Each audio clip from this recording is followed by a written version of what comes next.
జై బద్రీనాథ్. మనం ఈరోజు బద్రీనారాయణుడు మరియు బ్రహ్మకపాలం గురించి తెలుసుకుందాం. బద్రీనారాయణుని దర్శనానికి వచ్చే భక్తులు మొదటిగా అలకనంద నదిలో స్నానం చేసి బ్రహ్మకపాలం చేరుకొని పిండ ప్రధాన కార్యక్రమాలు చేసుకొని బద్రీనాథ్ దర్శనం చేసుకుంటారు. బద్రీనారాయణుని కథ. శివపార్వతుల వివాహం జరిగినప్పుడు బ్రహ్మ పంచముఖుడు 4 ముఖాలతో మంత్రోచ్చారణ చేస్తున్నాడు.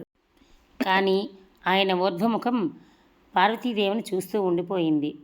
అది గ్రహించిన పరమశివునికి ఆగ్రహం వచ్చింది. బ్రహ్మకు బుద్ధి చెప్పాలని చేయి చాచి ఒక్క దెబ్బ వేశాడు. మహేశ్వరుడి చేతి దెబ్బ అంటే సామాన్యమైనది కాదు కదా. దాని ప్రభావానికి బ్రహ్మ ఊర్ధ్వముఖం తెగిపోయింది. కానీ అది కింద పడలేదు. శివుడి అరచేతికి అతుక్కుపోయింది.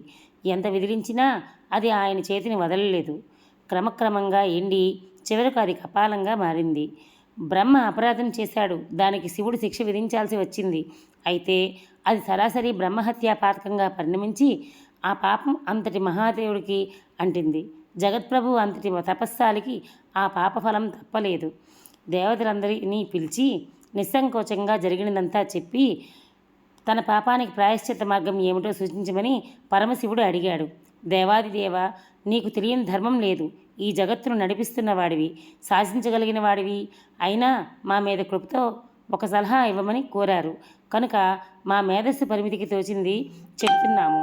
ఈ కపాలాన్నే భిక్షపాత్రగా భావించి ఇంటింటికి తిరుగుతూ ప్రతిచోట నీ పాపం చెప్పుకొని భిక్షమడుగుతూ వెళ్ళు. కొంతకాలానికి ఆ కపాలం రాలిపోవచ్చును అని దేవతలు చెప్పారు. పరమశివునికి ఇది ఉచితం అనిపించింది. భిక్షువుగా మారి ముల్లోకాలు తిరుగుతూ మళ్ళీ తన వివాహం జరిగిన చోటుకే చేరాడు. హిమాలయ పర్వతాలలో తాను పూర్వం కేదారేశ్వరుడిగా అవతరించి ఉన్నాడు. అందుకు సంతసించిన మామ హిమవంతుడు ఆ ప్రాంతాలలోని శిఖరాలను నదులను శివుడికి కానుకగా ఇచ్చేశాడు. అది తెలుసుకున్న నారాయణుడు శివుని వద్దకు వచ్చి, పరమశివ, నీ ఆధీనంలో ఇన్ని శిఖరాలు ఉన్నాయి కదా, ఈ బదరీవనంలో ఉన్న శిఖరాన్ని నాకు కానుకగా ఇవ్వవా అని అడిగాడట. నారాయణుడు అంతటి వాడు అడిగితే శివుడు తాను ఎలా ఇవ్వకుండా ఉండగలడు? పరమ సంతోషంతో ఆ శిఖరాన్ని ఇచ్చేశాడు శివుడు. అప్పటి నుండి శ్రీమన్నారాయణుడు బద్రీనారాయణుడే అక్కడ వెలిశాడు. ఆ తర్వాత శివుడు ఆయన దగ్గరికే భిక్షకు బయలుదేరాడు. ఆ సంగతి విష్ణుమూర్తి ఇట్టే గ్రహించాడు. పరమశివుడే నా దగ్గరికి భిక్షకు వస్తున్నాడు. వాస్తవానికి ఇది ఆయన ఇల్లే. తన ఇంటికే తాను భిక్షకు వస్తున్నాడు అంటే అది ఆ మహాయోగి వైరాగ్యానికి పరాకాష్ట. ఈ అద్భుత సన్నివేశాన్ని జగద్విదితం చేయాలి. ఇది వాస్తవానికి శివక్షేత్రం. ఇందులో నేను విష్ణువును ఉన్నాను. ఇక్కడికి శివుడు బ్రహ్మకపాల సహితుడై వస్తున్నాడు. చిరకాల శివహస్త స్పర్శ వలన దానిలోని దుర్భావనలు అన్నీ నశించిపోయాయి. ఇప్పుడది పరమ పవిత్రం. దాన్ని ఇక్కడే సుస్థిరం చేయాలి. దానికి తోడు విష్ణుశక్తి, శివశక్తి ఇక్కడ కలిసి ఉన్నాయి అని భావిస్తూ విష్ణువు శివుడికి ఎదురేగి భిక్ష వేయబోయాడు. అంతే, ఆ కపాలం కాస్త ఊడి కింద పడిపోయి శిలామయ శివలింగ రూపంగా మారింది.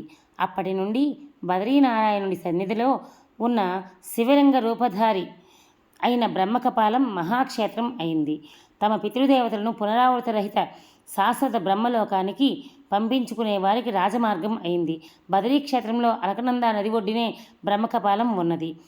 ఈ బ్రహ్మకపాలం దగ్గర పితృదేవతలకు శ్రాద్ధకర్మ నిర్వహిస్తే వారికి స్వర్గప్రాప్తి కలుగుతుందని విశ్వాసం. పితృకర్మ చేయదలుచుకున్న వారికి అక్కడ ఉండే పురోహితుడి దగ్గరుండి చేయిస్తారు. కొంతమంది చనిపోయిన పెద్దలకు పిండ ప్రదానం చేయుటకు బ్రహ్మకపాలం చేరుకుని అక్కడ పెద్దలకు పిండ ప్రదాన కార్యక్రమాలు చేస్తారు. ఈ బద్రీనారాయణుని ఆలయంలో లక్ష్మీనారాయణులు మరియు కుబేరస్వామి ఉన్నారు.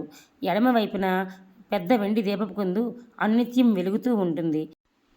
దర్శనం చేసుకుని బయటికి వచ్చి చూస్తే ముందుగా లక్ష్మీదేవి, తర్వాత శంకరాచార్యులు, ఆంజనేయస్వామి, కామధేనువు, క్షేత్రపాలకుడు మొదలైన ఉప ఆలయాలు దర్శనం చేసుకోవచ్చు. పిప్పల్కోట్ నుండి బదరికి వెళ్లే మార్గంలో దారి పొడుగున దేవదారు వృక్షాలు, పైన్ చెట్లు కనువిందు చేస్తాయి.